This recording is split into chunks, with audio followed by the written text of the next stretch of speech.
Hello friends, welcome to my channel. நாம் பாருங்கள், இப்போ என்ன பார்க்க போகிறோம் அப்படின்னா, பிறமொழி சொற்களுக்கு இணையான தமிழ் சொற்கள். சரியா? இது வந்து பார்த்திங்கன்னா வேலைவாய்ப்பு மற்றும் பயிற்சித்துறை வந்து பார்த்திங்கன்னா இப்போ ஒரு போன வீக்கில் வந்து ரிலீஸ் பண்ணியிருந்தாங்க. ஸோ இதை வந்து பார்த்து வச்சுக்கலாம். ஓகேவா? இங்கே பாருங்கள், தமிழ் மொழியில் வழங்கும் சில திசை சொற்களும் அவற்றின் தமிழ் வழக்கும். ஓகேவா? என்ன சொல்லியிருக்கான்? திசை சொற்களும் அதோட தமிழ் வழங்கும் சொற்களும் வந்து சொல்லியிருக்காங்க. ஓகேவா? அது மட்டும் இல்லாமல் பாருங்கள், தமிழ் கலந்துள்ள பிறமொழி சொற்கள். இப்போ பாருங்கள், திசை சொற்களுக்கு மட்டும் தனியாக ஒரு டாபிக் கொடுத்துருக்காங்க. அது இல்லாமல் பிறமொழி சொற்களுக்கு தனியாக கொடுத்துருக்காங்க. ஓகேவா? அது மட்டும் இல்லாமல் சில திசை சொற்களின் பட்டியல், அவற்றின் நாடுகள், அதையும் பாருங்கள் தனியாக கொடுத்துருக்காங்க. ஓகேவா?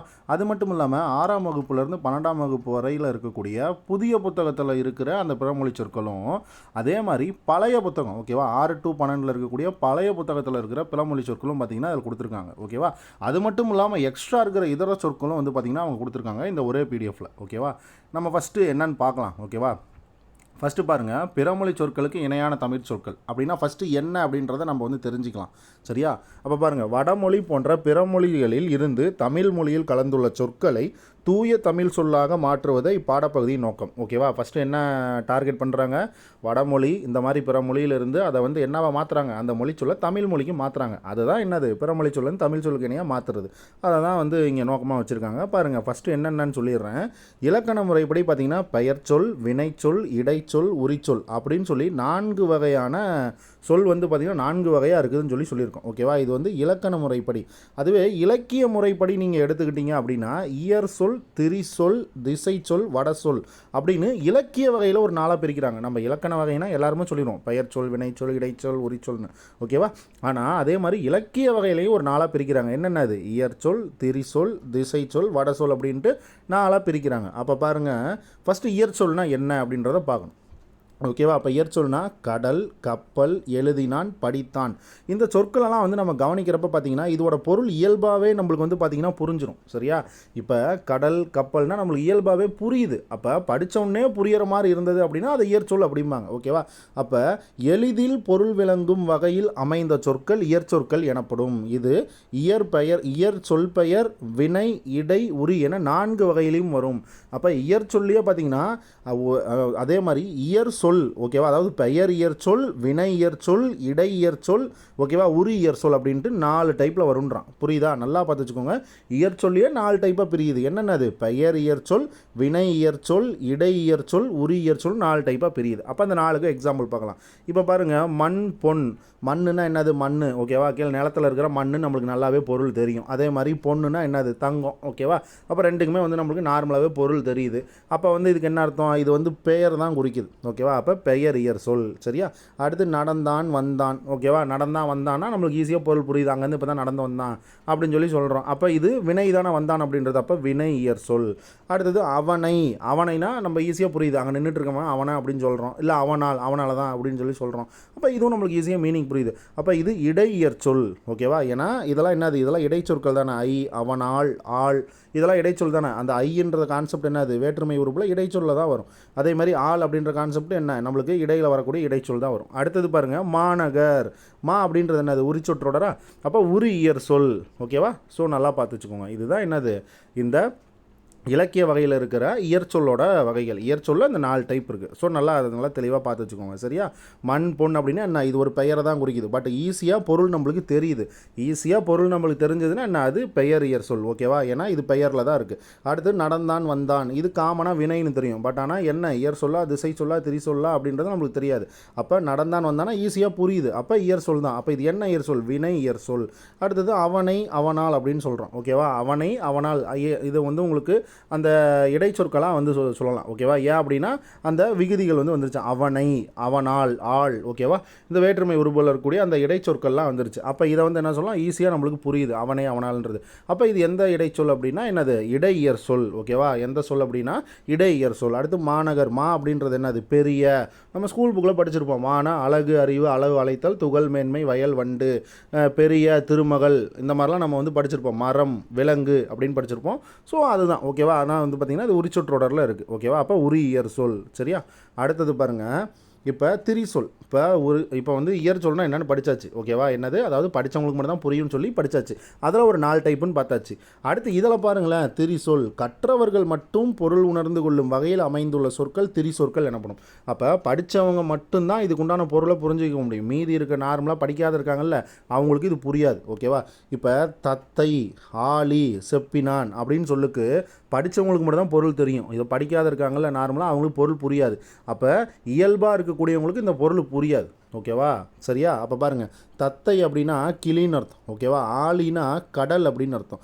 இல்லைனா மோதிரம், இல்லை சக்கரம் அப்படின்னு சொல்லலாம். சரியா? செப்பினான் அப்படின்னா பேசுதல், பேசினான். அப்போ இந்த மாதிரி இருக்கிறதுக்கெலாம் வந்து பார்த்திங்கன்னா படித்தவங்களுக்கு தான் பொருள் புரியும். ஓகேவா? அப்போ ஈஸியாக இதுக்கு பொருள் வந்து புரிஞ்சிக்க முடியாது. அப்போ இந்த மாதிரி படித்தவங்களுக்கு மட்டும் பொருள் புரியறத தான் என்ன சொல்கிறாங்க, திரிசொல் அப்படின்றாங்க. ஓகேவா? அப்போ நல்லா பார்த்துக்கோங்க. மேலே காட்டப்பட்டுள்ள சொற்கள் எளிதில் பொருள் புரிந்து கொள்ள இயலாத வகையில் வந்துள்ளன. கற்றவர்களால் பொருள் தெரிவிக்கப்பட்டால் மட்டுமே பொருள் விளங்கும் வகையில் உள்ளது. அப்போ பாருங்கள், தத்தை அப்படின்னா கிளி, இது படிச்சிருந்தா தான் நம்மளுக்கு தெரியும். ஆளினா கடல், இல்லைனா என்ன சொன்னோம், சக்கரம். ஓகேவா? ஆளினா சக்கரம் அப்படின்னு சொல்லலாம். இல்லைனா மோதிரம். ஓகேவா? ஆளி கணையாளின்னு சொல்லுவாங்கள்ல, மோதிரம். ஓகேவா? அதை சொல்லலாம். ஓகேவா? மோதிரம். சரியா? அப்போ இந்த மீனிங் எடுத்துக்கலாம். அடுத்தது செப்பினான் அப்படின்னா உரைத்தான், இல்லை பேசினான். ஓகேவா? ஸோ அந்த மாதிரி நம்ம வந்து எடுத்துக்கலாம். சரியா? சரி, அடுத்தது பாருங்கள், இது எல்லாமே என்னது, திரிசொல்ல வந்துடும். அதே மாதிரி நம்ம இயற் சொல்லுக்கு எப்படி பெயர் இயற் சொல், வினை இயற் சொல், அதுக்கப்புறம் என்ன பார்த்தோம், உரி இயற் சொல் பார்த்தோம். அதுக்கு முன்னாடி இடை இயற் சொல் பார்த்தோமா, அதே மாதிரி இங்கேயும் 4 இருக்குது. பார்த்தீங்களா? திரிசொல்லு வந்து பெயர் திரிசொல், வினை திரிசொல், இடை திரிசொல், உரி திரிசொல்னு சொல்லி 4 வகைப்படுது. அதில் எக்ஸாம்பிள் என்னென்னு பார்க்கலாம். பாருங்கள், அழுவம் வங்கம் அப்படின்னா இது ஒரு பெயர் தான். ஓகேவா? பட் ஆனால் இந்த பெயர் வந்து படித்தவங்களுக்கு தான் புரியும். ஓகேவா? அழுவம் அப்படின்னா கடல்னு அர்த்தம். வங்கம்னா என்னது, கப்பல் அப்படின்னு அர்த்தம். அப்போ இது படித்தவங்களுக்கு மட்டும் தானே புரியுது. ஓகேவா? இந்த பேர். அப்போ பெயர் திரிசொல். அடுத்தது இயம்பினான், பயின்றாள். பயின்றாள்னா படிச்சுக்கிட்டு இருக்கா, படித்தாள்னு அர்த்தம். ஓகேவா? அப்போ பயின்றாள் அப்படின்னா நமக்கு காமனாக தெரியாது. அப்போ இதுக்கு பொருள் ஈஸியாக வந்து படித்தவங்களுக்கு மட்டும்தான் வந்து பார்த்திங்கன்னா எடுக்க முடியும். ஓகேவா? படிக்காதவங்க எடுக்க முடியாது. அப்போ இயம்பினான் அப்படின்னா அது பேசினான், செப்பினான். ஓகேவா? உரைத்தான், அந்த மாதிரி தான் வரும். ஓகேவா? அப்போ இதெல்லாம் என்னது, இதெல்லாம் வினை. அப்போ வினை திரிசொல். அடுத்தது அன்ன, மான, இதெல்லாம் வந்து பார்த்தீங்கன்னா ஓம உறுப்பில் நீங்கள் படிச்சிருப்பீங்க. ஓகேவா? ஓம உறுப்பில் போல, போன்ற, புறையா, அன்ன, இன்ன, மான, கடுப்ப, ஏ அப்படின்ற மாதிரிலாம் படிச்சிருப்பீங்க. ஓகேவா? ஸோ அதுதான். அப்போ இதெல்லாம் வந்து பார்த்திங்கன்னா படிச்சிருந்தால் மட்டும்தான் புரியும். அப்போ இதெல்லாம் எதில் ஒரு இடை திரிசொல்ல வந்துடும். அடுத்தது கூர், களி. கூர்னா மிகுதின்னு அர்த்தம், களினாலும் மிகுதின்னு அர்த்தம். ஓகேவா? இதுவும் படிச்சிருந்தவங்க மட்டும் தான் புரியும். அதனால தான் என்னது, இது உரி திரிசொல். ஓகேவா? என்னது, உரி திரிசொல். அங்கே வந்து பார்த்திங்கன்னா நம்ம இந்த இடத்துல மாவை பார்த்துருப்போம். ஓகேவா? இந்த இடத்துல மா வந்து பார்த்திங்கன்னா மாநகர் அப்படின்னா பெரிய நகரம். ஓகேவா? மானா பெரியன்னு அர்த்தம்.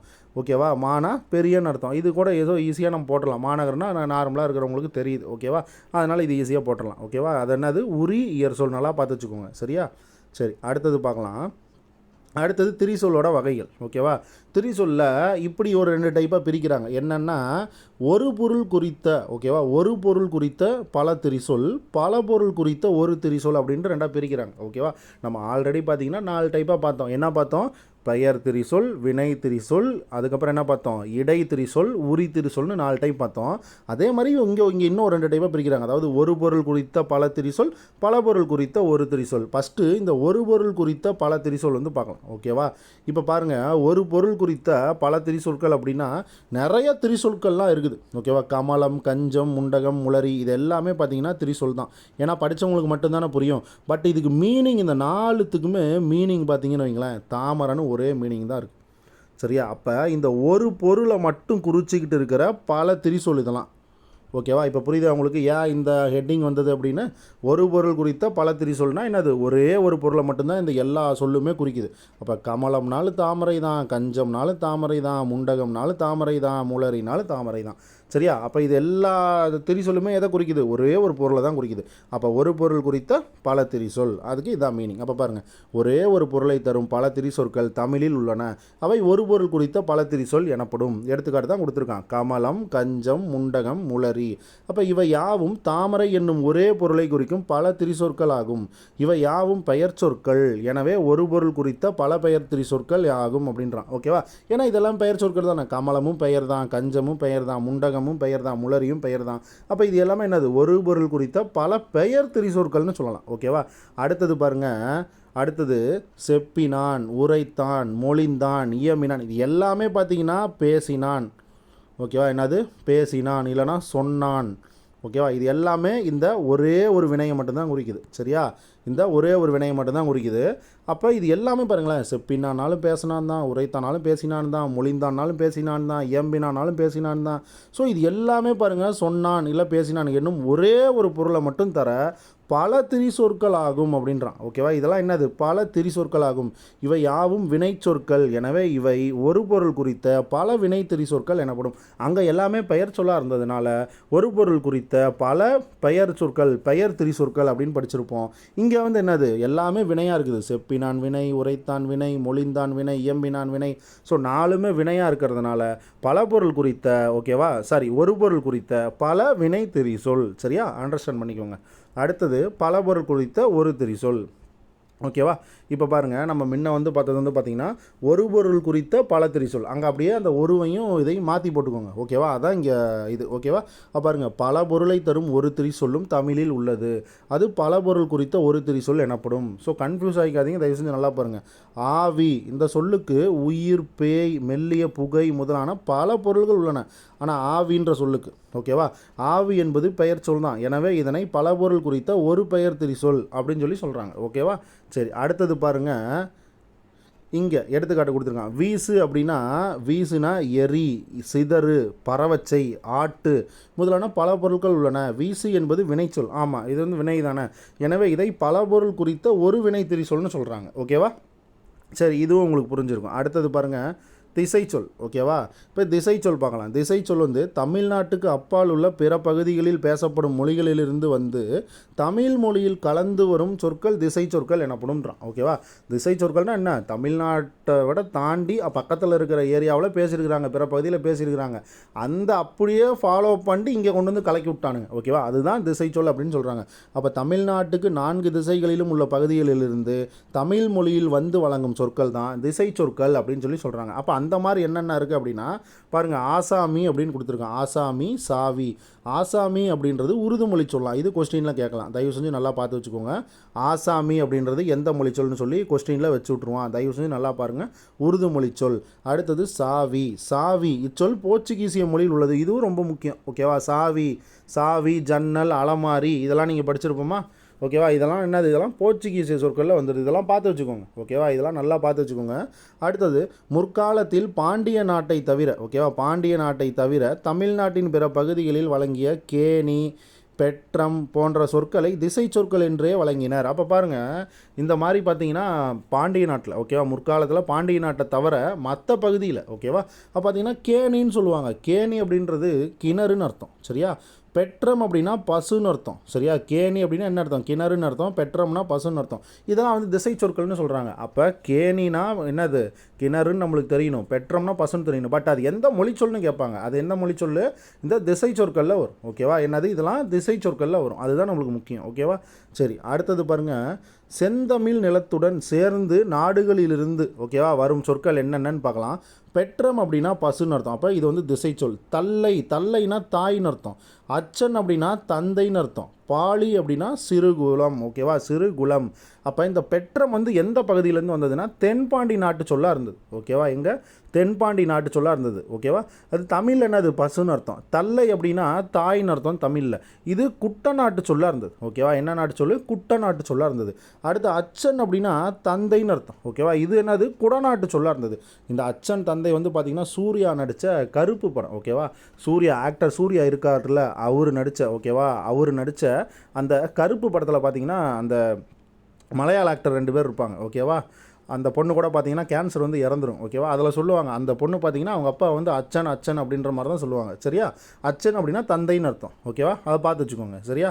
சரி பாருங்கள், பாலி அப்படின்னா சிறுகுலம். இது எந்த நாட்டு சொல் அப்படின்னா பூலி நாட்டு சொல் அப்படின்னு அர்த்தம். ஓகேவா. ஸோ இதையே மேட்ச்சில் வைப்பாங்க நம்மளுக்கு. சரியா. இதையே என்ன பண்ணுவாங்க, மேட்ச்சில் தூக்கி அப்படியே வைப்பாங்க. பெற்றம் அப்படின்னா எந்த வட்டார பகுதியை சேர்ந்தது அப்படின்னா தென்பாண்டி நாட்டு சொல். தல்லை அப்படின்னா குட்டநாட்டு சொல். அச்சன் அப்படின்னா குடநாட்டு சொல். பாலி அப்படின்னா பூலி நாட்டு சொல்.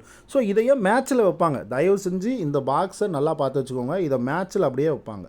ஓகேவா. இதை வந்து நல்லா மேட்ச்சில் அப்படியே வைப்பாங்க, நல்லா பார்த்து வச்சுக்கோங்க. ஓகேவா. அடுத்தது பாருங்கள், தமிழ் மொழியில் வழங்கும் சில திசை சொற்களும் அவற்றின் தமிழ் வழக்கமும். இப்போ திசை சொற்கள் அதுக்குண்டான தமிழ் சொற்கள் தான் பார்க்க போகிறோம். ரொம்ப ரொம்ப ரொம்ப முக்கியம். தயவு செஞ்சு ஸ்கிப் பண்ணாமல் நல்லா பார்த்து வச்சுக்கோங்க. தமிழ்நாட்டில் ஓகேவா, தமிழில் இருக்கக்கூடிய திசை சொற்கள் என்னென்ன, அது எப்படி தமிழில் வந்து நம்ம கரெக்டாக மாடுலேஷன் பண்ணி சொல்கிறோம் அப்படின்றதான் இங்கே மேட்ரு. இதை தான் வந்து எக்ஸாம் பாயிண்ட் ஆஃப் வியூவில் நம்ம படிக்க வேண்டியது. அப்போ பாருங்கள், பண்டிகை அப்படின்னா திருவிழான்னு அர்த்தம். சரியா, பண்டிகை அப்படின்னா நான் திருவிழான்னு அர்த்தம். கேணி அப்படின்னா கிணறு, முன்ன தான் பார்த்தோம். அச்சன் அப்படின்னா தந்தை, ஆய் அப்படின்னா தாயின்னு அர்த்தம். அதே மாதிரி தல்லை அப்படின்னாலும் தாயின்னு பார்த்தோம். ஓகேவா, என்னது தல்லை அப்படின்னாலும் தாய் அப்படின்னு பார்த்தோம். ஸோ இங்கே ஆயினாலும் தாய் தான். ஓகேவா, அடுத்தது பாலினா சிறுகுளம், பந்தயம் அப்படின்னா பணயம். பந்தயம் பார்த்துக்கோங்க, பந்தயம்ன்றது திசை சொல்லுன்னு தான் வந்திருக்கு. கரெக்டான தமிழ் சொல்லணும் பணயம். அடுத்து வெள்ளம் அப்படின்னா நன்னீர். சந்தா அப்படின்னா உறுப்பினர் கட்டணம். இதை பார்த்து வச்சுக்கோங்க. ஓகேவா, சந்தா அப்படின்னா என்னது, உறுப்பினர் கட்டணம். அடுத்தது பாருங்கள், ஆஸ்பத்திரி அப்படின்னா மருத்துவமனை. ஜமக்காலம் அப்படின்னா விரிப்பு. நபர்னா ஆள். புகார் அப்படின்னா முறையீடு. சாவினா திறவுகோல். இது முன்னையே பார்த்தோம். பெற்றம்னா பசு. தல்லைனாலும் தாய், முன்னாடி ஆய் அப்படின்னு பார்த்தோம். ஆயினால் என்னது, தாய் தான். தல்லைனாலும் தாய் தான். நல்லா பார்த்து வச்சுக்கோங்க. அடுத்தது சொன்றி. சொன்றினா சோறு. ஓகேவா, சொன்றினா என்னது, சோறு. அதே மாதிரி சாதம் அப்படின்னு சொல்லலாம், இல்லைனா செஞ்சோ அப்படின்னு சொல்லலாம். ஓகேவா, என்னது செஞ்சோ அப்படின்னு சொல்லலாம். இதுவுமே வந்து பார்த்திங்கன்னா சாப்பாடு குடிக்கிற மீனிங் தான் வரும் சோறுக்கு. ஓகேவா, சொன்றினாலும் சோறு. அடுத்தது பட்டாளம் அப்படின்னா படைப்பிரிவு. அல்வா அப்படின்னா இனிப்பு களி. அல்வா பார்த்து வச்சுக்கோங்க, இனிப்பு களி. கடுதாசி அப்படின்னா எழுதும் தாள். ஓகேவா, கடுதாசினா என்னது, எழுதும் தாள். வாடிக்கை அப்படின்னா வழக்கம். சரியா, வாடிக்கைனா என்னது, வழக்கம். கடுதாசினா எழுதும் தாள். பட்டாளம்னா படைப்பிரிவு. ஓகேவா, பட்டாளம்னா என்னது, படைப்பிரிவு. புகார்னா முறையீடு. சரி, ஓகே. அடுத்தது பார்க்கலாமா. அடுத்தது பாருங்கள், வக்கீல். வக்கீல் அப்படின்னா வழக்குரைஞர் இல்லை வழக்கறிஞர். அடுத்து வியாபாரம். வியாபாரம்னா வாணிகம். வாணிபம் பண்ணுறது. ஓகேவா, வாணிகம் தான் கரெக்டு, வாணிபம் போடாதீங்க, வாணிகம்னு சொல்லுங்கள். ஓகேவா, வேடிக்கை அப்படின்னா காட்சி. அசல்னா மூலம். ஆசாமினா ஆள். ஓகேவா, ஆசாமினா என்னது, ஆள். அடுத்து இலாக்கானா துறை. அடுத்தது மகசூல்னா விளைச்சல். சரியா, மகசூல்னா என்னது, விளைச்சல். அடுத்து மைதானம்னா திடல். தபால்னா அஞ்சல். ஓகேவா, தபால்னா என்னது, அஞ்சல். அடுத்தது தயார்னா ஏற்பாடு. ஓகேவா, தயாராக இருக்கியா, ஏற்பாடு பண்ணிட்டியா அப்படின்னு சொல்கிறாங்கல்ல, தயார்னா ஏற்பாடு. ஏராளம் அப்படின்னா மிகுதி. ஓகேவா, ஏராளம்னா என்னது, மிகுதி. சர்க்கார்னா அரசு, கவர்மெண்ட்டை தான் சொல்கிறாங்க. ஓகேவா, சர்க்கார்னா அரசு. வாய்தானா என்னது, தவணை முறையில் நிலவரின்னு அர்த்தம். ஓகேவா, நம்ம வாய்தா வந்து கோர்ட்டில் கேஸ்னா அடுத்த வாய்தா வாங்க, அதுக்கு அடுத்த வாய்தா வாங்க அப்படின்றாங்கல்ல, வாய்தானா தவணை முறைன்னு அர்த்தம். இதை பார்த்து வச்சுக்கோங்க. ஓகேவா, இது கோர்ட்டில் கேஸ்லையும் பார்த்திங்கன்னா இந்த வார்த்தை யூஸ் பண்ணுவாங்க. ஸோ அதே மாதிரி நிலத்தோட பிரச்சனையிலையும் வந்து பார்த்திங்கன்னா வரியிலையும் யூஸ் பண்ணுவாங்க. ஸோ நல்லா பார்த்து வச்சுக்கோங்க. வாய்தா அப்படின்னா தவணை முறை இல்லை நிலவரி. அடுத்து பாக்கி அப்படின்னா மிச்சம் அப்படின்றாங்க. ஓகேவா, நம்ம பாக்கினா என்னது, மிச்சம் அப்படின்னு சொல்கிறாங்க. பார்த்து வச்சுக்கோங்க இதையும். அடுத்தது சிப்பாய் அப்படின்னா போர் வீரன். சரியா, சிப்பாயின்னா என்னது, போர் வீரன். கோர்ட்டுனா நீதிமன்றம், நம்மளே போட்டுடலாம், கோர்ட்னா நீதிமன்றம். அடுத்தது சிபாரிசு அப்படின்னா பரிந்துரை. ஓகேவா, நல்லா பார்த்து வச்சுக்கோங்க. சிபாரிசு அப்படின்னா பரிந்துரை. பந்தோபஸ்து அப்படின்னா பாதுகாப்பு. ஓகேவா, பந்தோபஸ்துன்னா என்னது, பாதுகாப்பு. ஜன்னல் அப்படின்னா காலதர். இதெல்லாம் வந்து பார்த்திங்கன்னா ப்ரீவியஸ் இயர் கொஸ்டின். இந்த ஜன்னல் அப்படின்றது காலதர்ன்றது பார்த்திங்கன்னா ப்ரீவியஸ் இயர் கொஸ்டின். குசினி அப்படின்னா சமையலறை. சரியா, குசினின்னா என்னது, சமையலறை. இதையும் பார்த்து வச்சுக்கோங்க.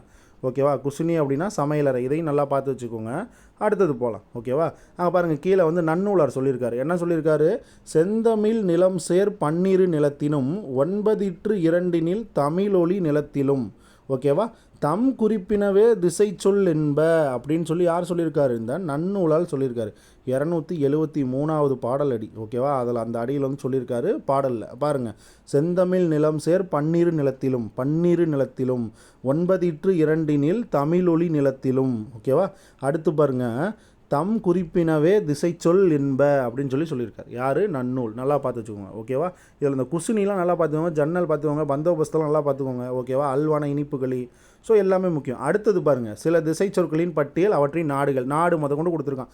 கெட்டி அப்படின்னா தெலுங்கு மொழி சொல்லலாம், பட் தமிழில் பார்த்திங்கன்னா உறுதின்னு அர்த்தமா. ஓகேவா, கெட்டினா என்னது, தெலுங்கு மொழி சொல், தமிழில் உறுதி அப்படின்னு அர்த்தம். தெம்பு அப்படின்னா தெலுங்கு மொழி சொல், தமிழில் ஊக்கம் அப்படின்னு அர்த்தம். அடுத்தது பண்டிகைனா தெலுங்கு. இது வந்து என்னது, விழான்னு அர்த்தம். ஓகேவா, தெலுங்கு மொழி சொல் தான் பண்டிகைன்றது, பட் விழான்னு அர்த்தம். வாடகையும் தெலுங்கு மொழி சொல். குடிக்கூலி, தமிழில் குடிக்கூலி. அடுத்து எச்சரிக்கைனா அதுவும் தெலுங்கு தான், முன்னறிவிப்புன்னு அர்த்தம். ஓகேவா, முன்னறிவிப்பு அப்படின்னு அர்த்தம். அடுத்தது அசல்னா உருது மொழி சொல். இதுக்கு என்ன அர்த்தம்னா முதல்னு அர்த்தம். ஓகேவா, அசல்னா என்னது, உருது மொழி சொல் முதல்னு அர்த்தம். அடுத்து அனாமத்து, அனாமத்தாக போச்சு அப்படின்னு சொல்லி சொல்கிறாங்கல்ல, அனாமத்துனா உருது மொழி சொல் பட் கணக்கில் இல்லாததுன்னு அர்த்தம். ஓகேவா, என்ன அர்த்தம்? கணக்கில் இல்லாதது அப்படின்னு அர்த்தம். அடுத்து இனாம் அப்படின்னா உருது மொழி சொல்லு நன்கொடை, ஒருத்தர் இனாமாக கொடுக்குறாங்க அப்படின்னு சொல்லி சொல்கிறோமா, அதை தான் அது. ஓகேவா, அப்போ இனாம் அப்படின்னா உருது மொழி சொல்லு நன்கொடைன்னு அர்த்தம். அடுத்தது இலாக்கா, இலாக்கா துறைன்னு நம்ம பார்த்தோம். ஆனால் எந்த மொழி சொல்லுன்னு கேட்பான், உருது மொழி சொல்லு. ஓகேவா, இலாக்கா அப்படின்னா துறை, உருது மொழி சொல். சலாம், சலாம்னாலும் உருது மொழி சொல் தான். ஓகேவா, வணக்கம் அப்படின்னு பொருள். சாமான், சாமான்னாலும் உருது மொழி சொல் தான் பொருள். ஓகேவா, அந்த சாமான் வாங்கிட்டே இந்த சாமான் வாங்கிட்டே அப்படின்னு கேட்குறோம்ல, அதெல்லாம் உருது மொழி சொல். ஓகேவா, அடுத்து சவால், சவால்னால் என்ன, அது உருது மொழி சொல் தான். பட் இந்த இடத்துல தமிழில் என்ன அர்த்தம், அரைகூவல்னு அர்த்தம். ஸோ இது நல்லா பார்த்துக்கோங்க. அடுத்தது கம்மி, கம்மினா கம்மியாக இருக்குது, குறைவாக இருக்கிறது. இது பார்த்திங்கன்னா பாரசீக மொழிச்சொல், இது வந்து உருது கிடையாது. ஓகேவா, இது வந்து பாரசீக சொல். அடுத்தது குறைவு. ஓகேவா, இதுக்கு என்னது தமிழ் அர்த்தம், கம்மினா குறைவுன்னு அர்த்தம். அடுத்தது கிஸ்தி, கிஸ்தின்றது பாருங்கள் பாரசீக சொல். ஓகேவா, கிஸ்தி, குஸ்தி, சரகம், சுமார், தயார், பட்டா, இது எல்லாமே வந்து எதில் வருது, பாரசீக சொல்ல வருது. கம்மி, கிஸ்தி, குஸ்தி, சரகம், சுமார், தயார், பட்டா, இது எல்லாமே பாரசீக சொல். அப்போ கம்மி அப்படின்னா குறைவுன்றது பார்த்தாச்சு. கிஸ்தினா வரின்னு, வரி. ஓகே, கிஸ்தினா வரி. குஸ்தினா குத்துச்சண்டை. ஓகேவா, நம்ம குஸ்தி போடுறோம் அப்படின்னு சொல்லிட்டு இப்போ இந்த படம்லாம் கூட வந்துச்சு, அந்த விஷ்ணு விஷால் நடிச்சிருப்பார்ல, கட்டா குஸ்தின்னு சொல்லிட்டு. ஓகேவா, குஸ்தின்னா அது குத்து சண்டைன்னு அர்த்தம். ஓகேவா, அடுத்து சரகம் அப்படின்னா எல்லை. ஓகேவா, சுமார் அப்படின்னா ஏறக்குறைய, தயார்னா ஆயத்தம், பட்டா அப்படின்னா உரிமை. ஸோ இது எல்லாமே எந்த மீனிங் நம்மளுக்கு வந்திருக்கு, உருது மொழி சொல்லலாம் வந்திருக்கு. ஓகேவா, இந்த மீனிங் எல்லாம் பார்த்துக்கோங்க. கம்மி, கிஸ்தி, குஸ்தி, சரகம், சுமார், தயார், பட்டா, இது எல்லாமே பாரசீகம். கம்மினா குறைவுன்னு பார்த்தாச்சு, கிஸ்தி அப்படின்னா வரின்னு பார்த்தாச்சு, குஸ்தினா குத்துச்சண்டை, சரகம் அப்படின்னா எல்லை, சுமார் அப்படின்னா ஏறக்குறைய, தயார் அப்படின்னா ஆயத்தம், பட்டா அப்படின்னா உரிமை. ஓகேவா, அடுத்து பார்க்கலாம். அடுத்து ஆங்கிலத்தில் இருக்குது பாருங்கள். டாக்டர் அப்படின்னா ஆங்கில மொழிச்சொல் மருத்துவம், நம்மளே போட்டுடலாம். நைட் அப்படின்னா இரவு. ஓகேவா, ஆங்கிலம். அடுத்து பஸ் அப்படின்னா பேருந்து, இதுவுமே என்னது ஆங்கிலம். இதெல்லாம் நீங்கள் ஈஸியாக எடுத்துடலாம். ஓகே, இங்கிலீஷில் நிறையா இருக்கும், அதை ஈஸியாக எடுத்துடலாம். அடுத்து பாருங்கள், திசை சொற்கள்லேயே குல்லா அப்படின்னா பார்சின்னு அர்த்தம். ஓகேவா, இனாம்னா உருது மொழி சொல்லுது, குல்லா அப்படின்னா பார்சி மொழிச்சொல். அடுத்தது ரிக்ஷானா ஜப்பானி மொழிச்சொல்.